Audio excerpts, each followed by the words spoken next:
Assalamualaikum warahmatullahi wabarakatuh. Perkenalkan, kami dari kelompok KKN Kali Baru Manis kelompok 301 dari Universitas Jember.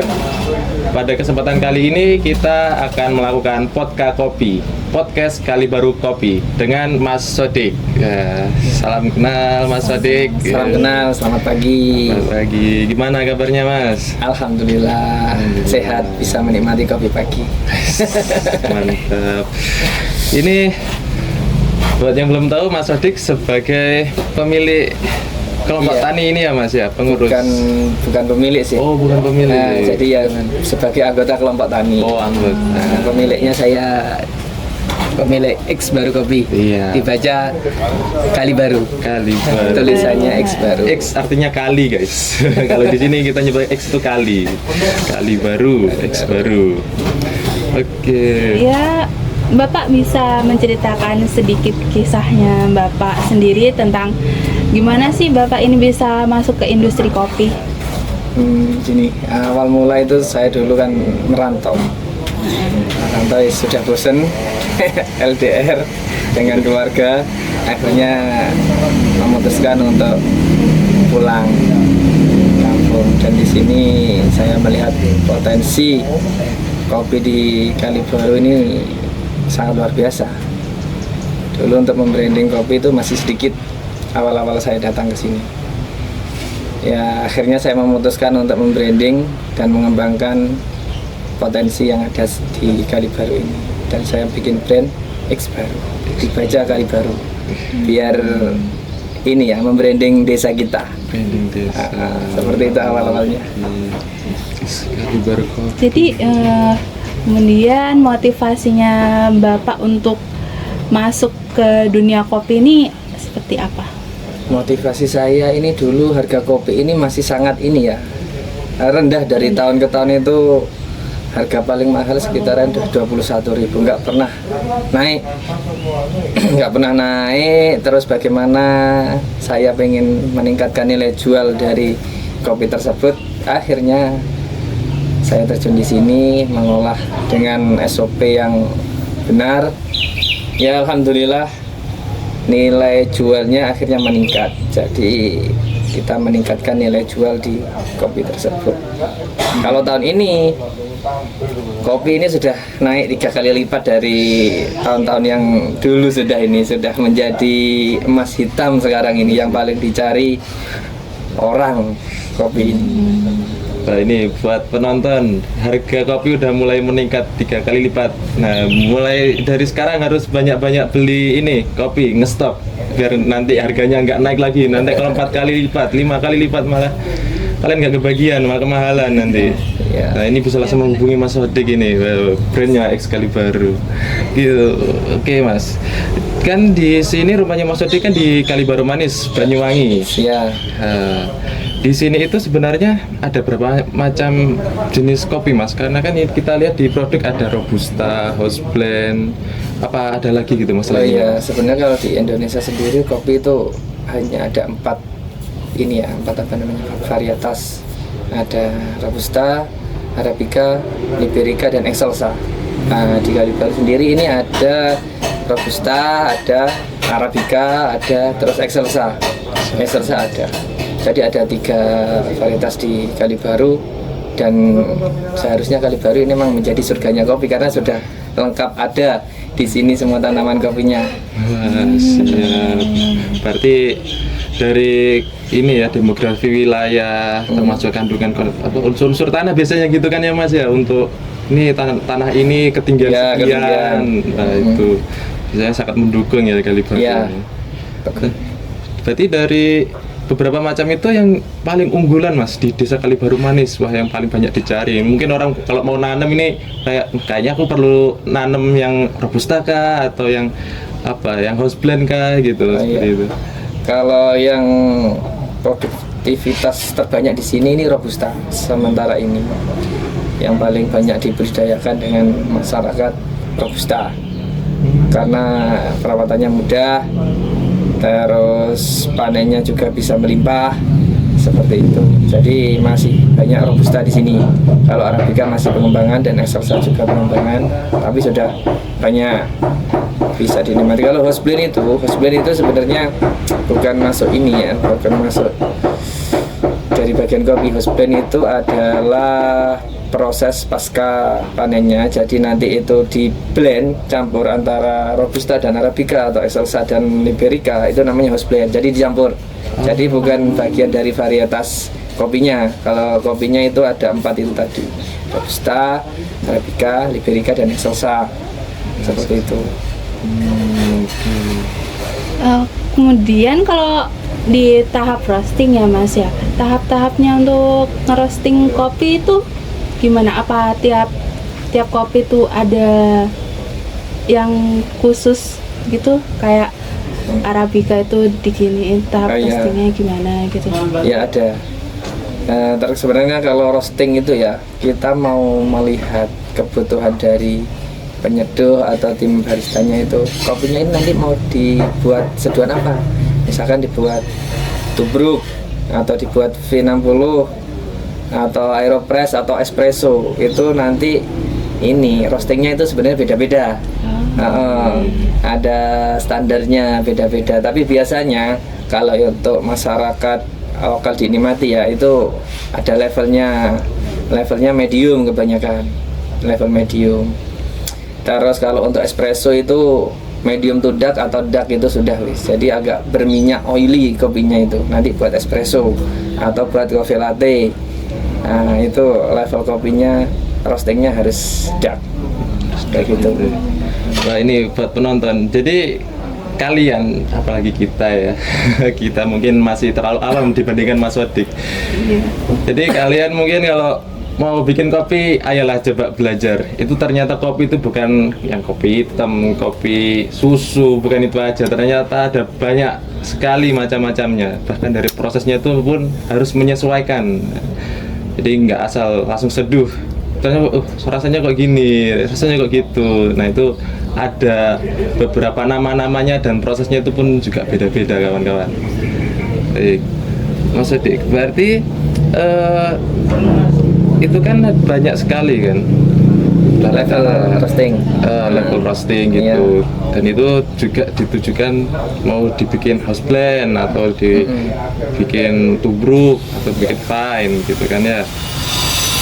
Berarti untuk selanjutnya itu dari tanamannya sendiri itu apa juga memerlukan perawatan? Takutnya kan kayak biji kopi tubruk dari apa Mas biasanya kalau tubruk itu dari apa? Ya, kalau tubruk itu teknik seduh sebenarnya.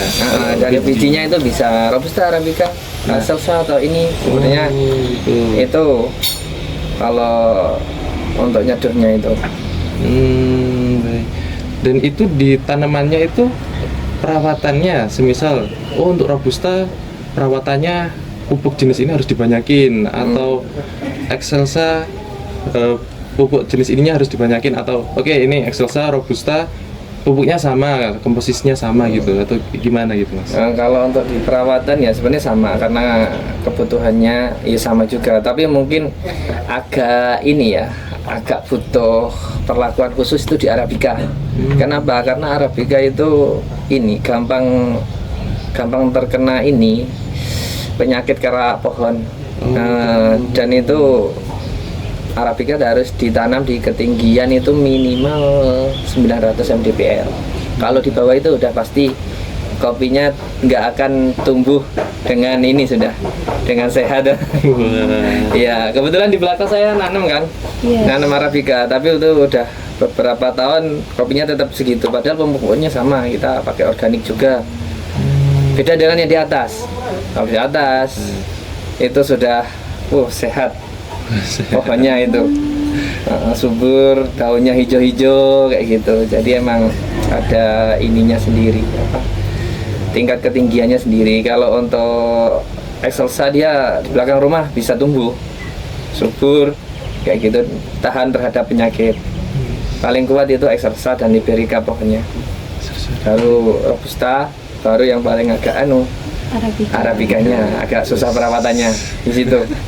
Ternyata yang dirawat tuh bukan anak juga, guys. Kopi yang juga harus dirawat tanamannya itu. Karena apa? Yang paling ribet tadi arabica ya. Arabica. Wah, arabica ini perlakuan khusus. Baik Mas, kita lanjut pembahasan selanjutnya. Nah, untuk panen itu biasanya bulan apa Mas kalau kopi-kopi kayak gitu panennya? Mulai panen itu ya bulan sekarang ini Juni sampai September biasanya panen akhirnya itu. Juni sampai September. Iya, udah momen panen-panen kan ketinggian juga mempengaruhi. Yang bawah ini panen duluan biasanya. Oh. Yang ketinggian ini panen duluan, lebih matang duluan. Kalau yang atas mungkin agak lama. Beda-beda. Jadi beruntun itu, tapi dalam 1 tahun runtutannya ya itu Juni sampai September sudah akhir itu wes panen akhir. Nah, biasanya tapi kalau petani ini tapi bisa cuma 2 kali panen. Pertama panen bubuk, setelah itu panen racutan sudah.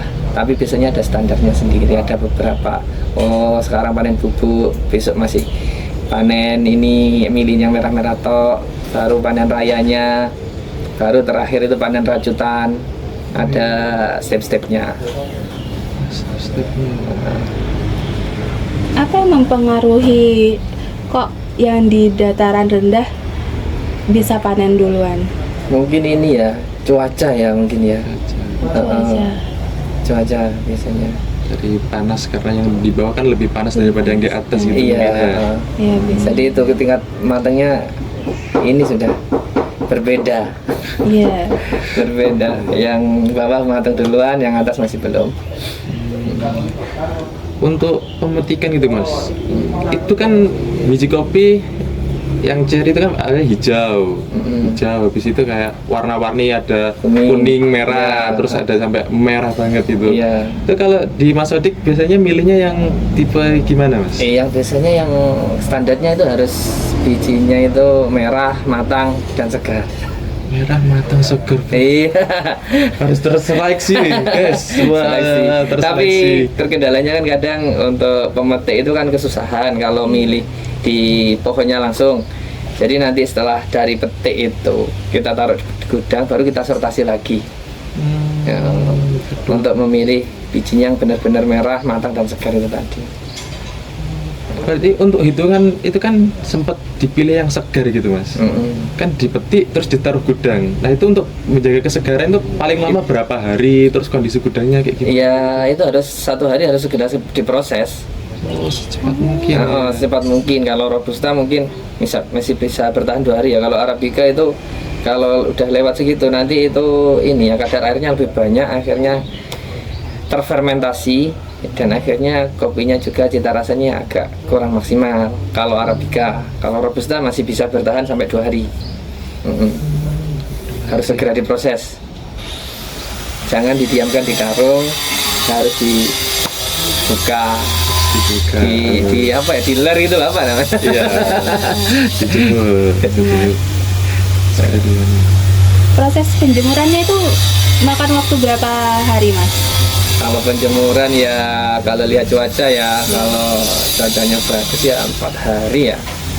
4 hari, tapi kebetulan di rumah saya ada dum ini, mungkin ya 3 hari ini udah kering nih tempat sini. Kalau panas 3 hari sudah udah kering. Nah nanti yang penasaran sama domnya Mas Sodik nanti kita taruh di atas sini ya. Nanti fotonya itu walaupun di luar dingin gitu ya guys, itu di dalam hangat, bahkan bukan hangat lagi, panas mungkin ya. Iya panas. Jadi cepat kering gitu. Jadi nanti kalian yang ingin bakar lemak bisa masuk ke domnya Mas Sodik, keringatan langsung. Sauna ya sauna ya. Nah itu kan dari biji kopi yang sudah dipilih itu biasanya kan dikupas ya Mas ya. Dikupas. Itu perlakuannya untuk semuanya itu sama, kupasannya itu sama semua kah? Sama sebenarnya ya. Untuk yang ini ya kupas basah atau kupas kering. Pertama kan ada pulper dulu. Ya. Setelah ini urutannya ya. Setelah kita petik, kopinya kita sortasi. Setelah sortasi itu kita pulper. Nah, pulper ini nanti kita mau buat apa kopinya? Prosesnya full wash atau honey atau natural. Atau proses wen. Nah, atau fermentasi itu wen. Nah, itu ada beberapa proses runtutannya. Biasanya kalau di sini saya itu pakai prosesnya natural karena lebih gampang. Kalau natural itu kita sertasi, kopinya yang merah itu tadi, setelah itu kita rambang dulu. Yang bijinya yang mengapung itu kita pisahkan, kita ambil yang tenggelam. Nah, yang tenggelam itu baru kita jemur. Nah, setelah kita jemur kering itu 3 hari lah kering ya, baru kita haler. Kita proses lagi haler, dipecah itu kulitnya, baru jadi biji kopi. Ya, itu untuk proses natural. Kalau untuk full wash, jadi itu ada alatnya sendiri, alat pulpernya itu sendiri. Jadi antara biji kopi dan kulitnya itu misah sendiri. Nah, kalau full wash itu setelah misah, kopinya direndam dulu dan dibersihkan selama 24 jam atau 36 jam fermentasinya itu untuk full wash, baru dijemur full wash. Kalau nggak dijemur itu nanti setelah dipalper langsung dijemur, itu jadi proses honey namanya, jadi agak kemerah-merahan kopinya. Nanti merahnya itu karena ada lendir di kopinya, itu di kulit HS-nya itu masih ada lendirnya. Jadi kalau dijemur itu nanti jadi kayak madu, kayak honey, manis akhirnya. Jadi panjang prosesnya itu. Kalau dari Mas Odik sendiri paling sering pakai metode yang mana, Mas? Saya lebih simpel, pakai natural di sini. Natural. Kayak yang natural aja, guys. Biar autentik, guys. Iya. Untuk selanjutnya, Mas, itu kan udah digiling ya, digiling. Kalau bahasa umumnya kan digiling gitu. Tapi kalau di dalamnya prosesnya kan banyak gitu. Itu kan kita dapat bijinya. Nah, itu bijinya dikeringin lagi. Sudah jadi biji berarti udah kering. Udah green bean. Udah kering. Jadi green bean itu udah siap dipasarkan gitu, Mas? Sudah siap dipasarkan bisa. Terus kalau mau di roasting tadi itu dibuat biji roast bean biar jadi kemasan kayak gini, harus di roasting lagi. Setelah digiling kan sudah jadi kopi OC atau kopi beras itu. Kopi beras. Kopi beras itu bukan kopi yang dicampur beras itu enggak? Bukan. Kalau nyebutnya orang-orang sini, kalau teman-teman kopi kan nyebutnya itu udah green bean. Green bean ya. Ya, bisa langsung dijual ke pengepul atau diolah lagi. Kalau diolah lagi kan berarti di roasting, roasting manual. Terus itu untuk roasting apakah ada beberapa teknik lagi, Mas? Atau ya udah kita roasting asal panggang aja gitu? Tekniknya sama, roasting, cuma tingkat kematangannya. Mainnya di situ. Iya, tingkat kematangan. Ada light, medium to dark atau dark itu tadi, menyesuaikan kebutuhan rencana kopinya itu mau dibuat seduh apa. Kalau pakai manual brew atau physic tea itu biasanya kita light atau light to medium untuk arabica ya. Nah, itu menyesuaikan levelnya mau diseduh apa. Sedikit apa macam-macam. Ngomong-ngomong soal penyeduhan nih, Pak, Bapak sendiri nih apa barista? Iya, itu kalau barista harus belajar dulu untuk teknik latte artnya atau bisa otodidak? Ya sebenarnya harus belajar dulu ya. Sebenarnya harus belajar dulu ke yang lebih pengalaman. Otodidak juga bisa. Tapi kalau ada mentornya kan lebih asik kan. Ilmunya itu ada sanatnya berarti. Ada sanatnya. Iya. Kalau belajar dari otodidak sanatnya sopo ini ya. Bisa dipertanggungjawabkan artinya. Iya. Ini saya belajar ini kata siapa? Iya, kata Mas ini. Mungkin kalau saya bisa latte art mungkin saya jawabnya Mas Odik. Mas Odik yang ngajarin, guys. Iya. Jadi tadi itu kan setelah digiling, kemudian disimpan itu berarti dalam bentuk bubuk ya rata-rata, Mas? Atau bisa green bean itu tadi, kalau lebih lama itu green bean. Jadi untuk yang lebih lama green bean. Green bean untuk berapa tahun itu green bean, tapi penyimpanannya itu harus benar-benar ini ya, rapat. Ya minimal itu taruh plastik dalam karung, nggak boleh. Nah ini di atas lantai nggak boleh nyentuh tembok kayak gitu. Harus di ruangannya yang ini ya, yang bersih, terus udaranya harus stabil kayak gitu. Kenapa? Kalau enggak gitu nanti itu kopinya itu bisa kapek atau warnanya bisa berubah menjadi putih-putih kayak gitu. Kapang. Biasanya kita nyimpen beratnya 50 kilo karena disimpan terlalu lama dan tempatnya enggak ini ya, lembab atau apa kayak gitu. Akhirnya itu nanti beratnya bisa menurun itu. Oh, menyusut. Iya, bisa menyusut beratnya. Kan rugi kalau menyusut sudah. Iya, rugi. Dari segi cita rasa pun akan berubah. Oh, jadi itu makanya di apa kafe-kafe gitu kan mereka biasanya nyimpen dalam bentuk biji-biji gitu kan ya. Biji-biji nanti digiling, kemudian baru disajikan. Memang kan jarang kan kafe nyediain bubukan langsung seduh gitu. Ini Mas, enggak, pasti mereka tuh ada atraksi ini apa, giling-giling biji kopi. Itu ternyata juga mereka itu ingin apa ya? Menyimpan ya, menjaga kesegaran kualitas. dan kualitas dari biji kopinya itu. Hanya di kafe-kafe itu masih bentuk biji-biji kopi. Nanti disesuaikan mau dibikin apa. Nanti tingkat kehalusannya tadi sudah dikasih tahu Mas Sodik ya, ada yang tubruk, ada yang fine berapa persen gitu.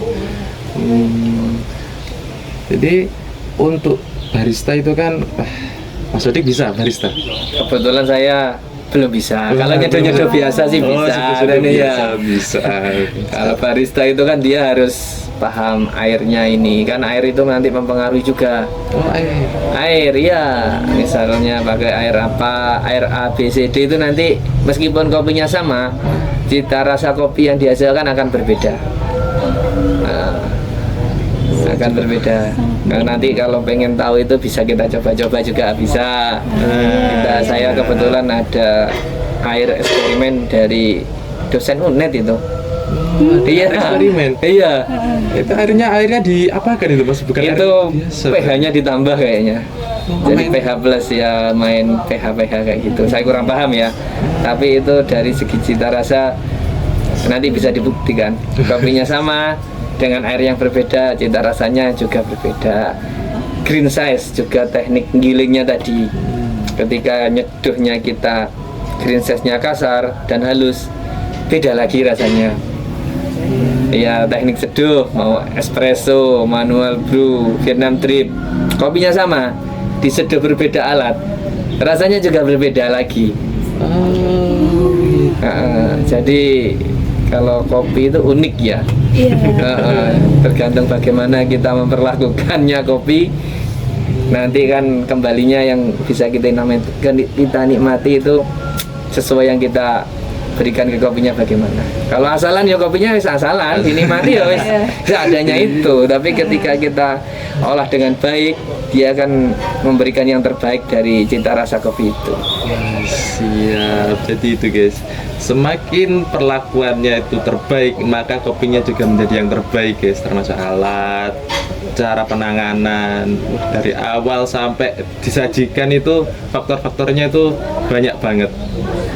Oke Mas Sodik, keren. Berarti menjadi penggiat kopi itu sangat telaten harusnya. Harus ya. Sabar juga. Harus sabar. Keren. Untuk metode yang sering Mas Sodik pakai ataupun yang populer di masyarakat itu apa Mas sekarang Mas? Kalau di sini masih tubruk dan V60 ya, V60 itu. Kalau di sini espresso juga ada juga. Cuma kadang kan espresso itu kan diperas itu kan rasanya. Jadi orang terlalu strong kopinya kayak gitu ya. Jadi kalau mau begadang mungkin bisa menikmati espresso itu. Kalau mau santai bisa pakai V60 V60 itu. Atau kalau mau gesah itu santai juga bisa pakai tubruk juga. Sebagai tubruk ya, yang simpel ya pakai tubruk itu biasanya lingkungan sini. Gitu karena nyantai-nyantai aja. Nyantai-nyantai saja, nyeduhnya gampang, nggak ribet. Iya. Betul. Berarti ini untuk mahasiswa yang ingin begadang bahkan sampai pagi. Berarti pesannya Bisa nikmati espresso. Gitu guys. Baik. Mas Sodik. Berarti Mas Sodik sudah lama di penggiat kopi ini ya? Saya awalnya 2018. pas pulang kampung dari merantau. Wah, Iya. 2018 sekarang 2024. Sudah sekitar 6 tahun ya. Ya, alhamdulillah.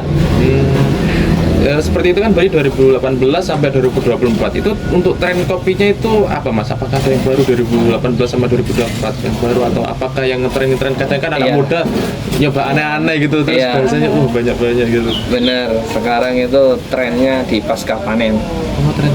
Pasca panen, jadi panennya itu ada yang di fermentasi, itu ada wine proses, ada laktik, ada jutsu, macam-macam proses pasca panennya itu. Suju juga ada, banyak sekali.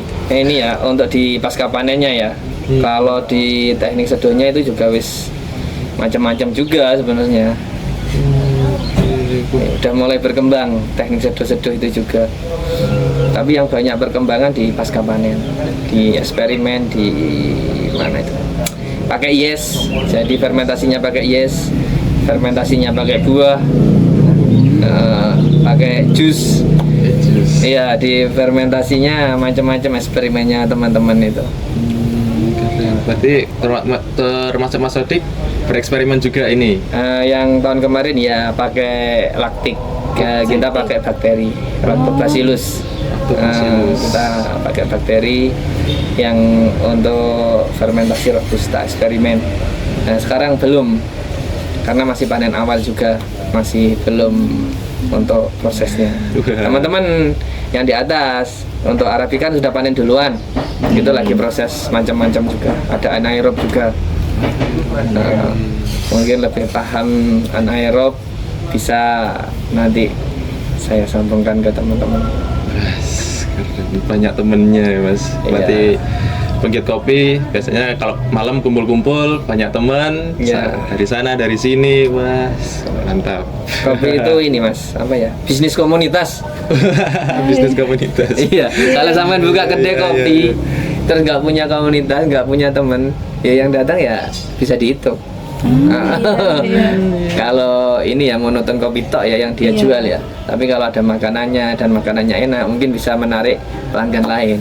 Tapi kalau fokus di kopi, itu udah pasti bisnis komunitas, dan komunitasnya banyak.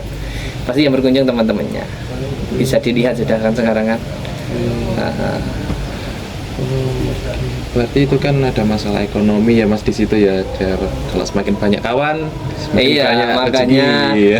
harus banyak kawan. Banyak kawan banyak rezeki. Iya. Jadi itu kalau di masa sekarang itu Mas, berarti tantangan sebenarnya untuk petani kopi itu sendiri atau bahkan ya kayak seperti barista yang punya kedai kopinya itu apa sih Mas untuk masa sekarang itu?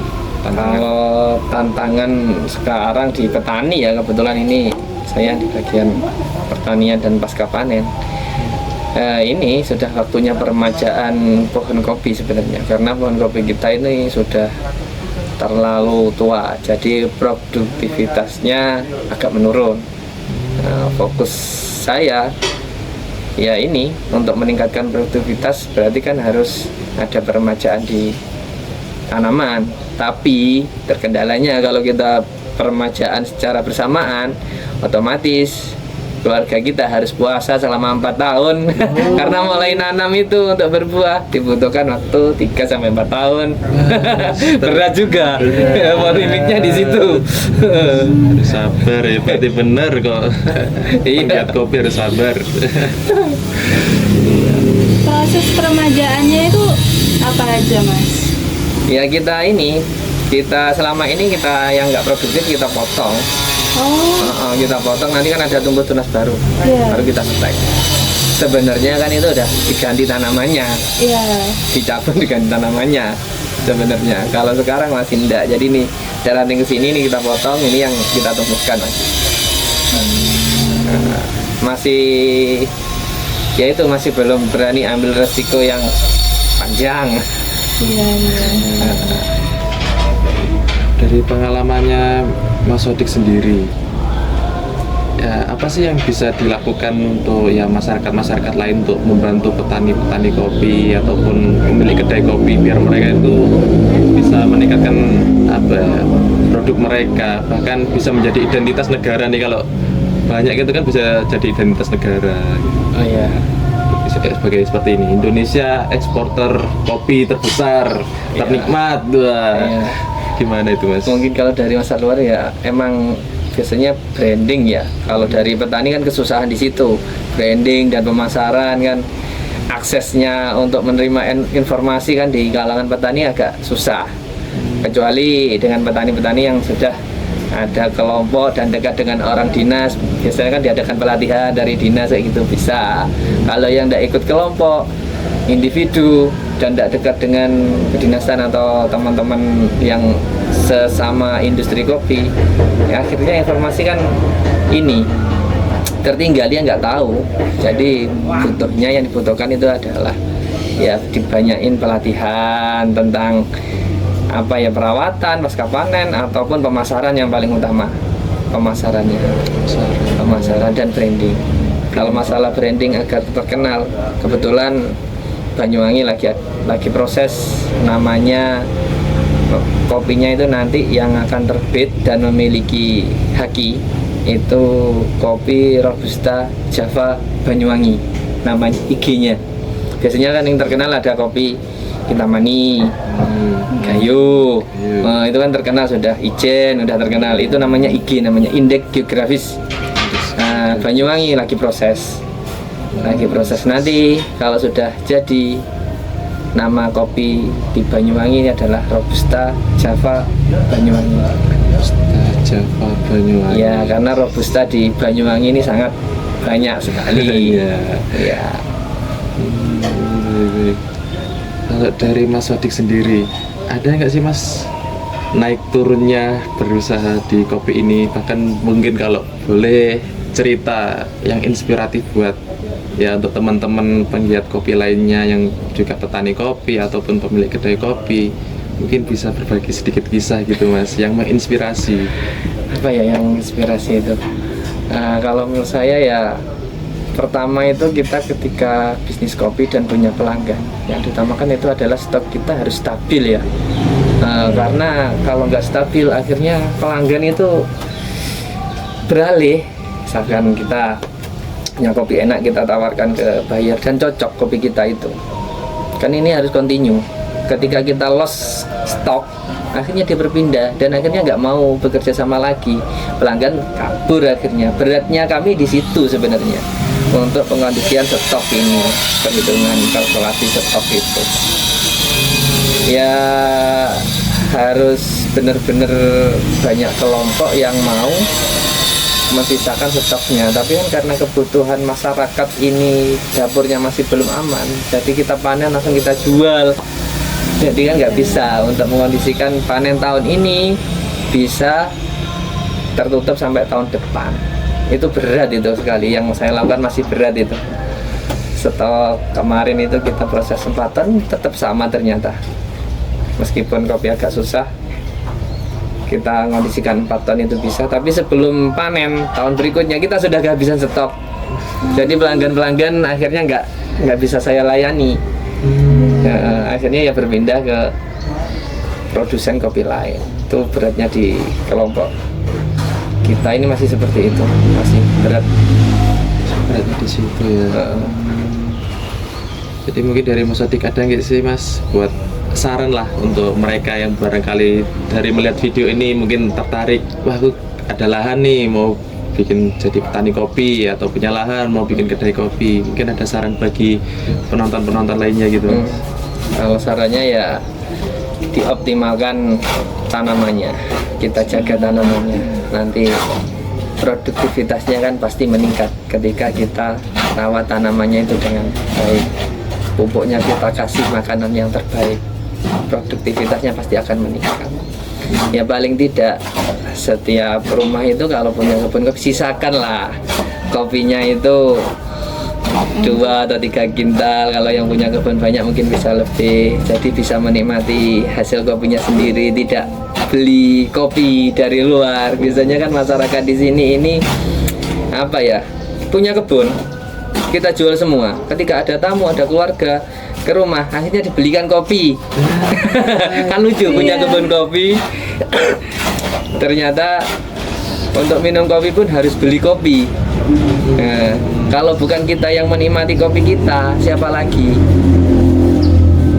Semakin banyak orang menikmati kopi, otomatis next ke belakang itu nilai jual kopi Indonesia pun akan meningkat karena semua bisa menikmati kopi lokalnya sendiri.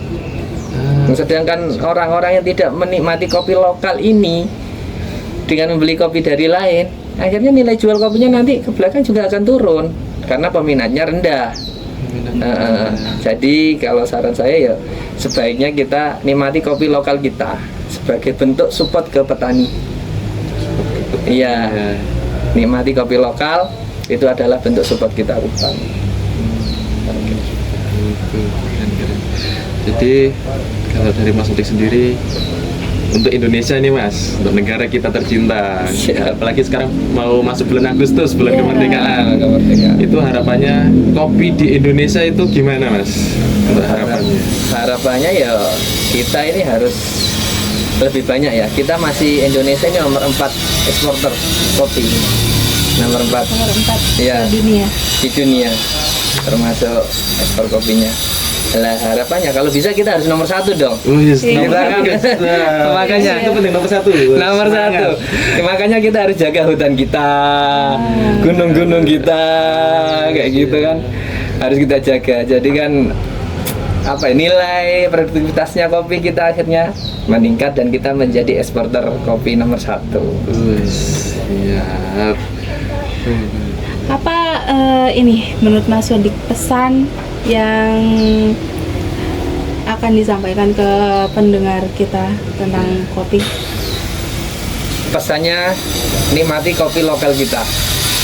Kalau bukan kita yang menikmati, siapa lagi? Keren. Terima kasih banyak Mas Sodik atas pengetahuan dan pengalamannya sudah diceritakan.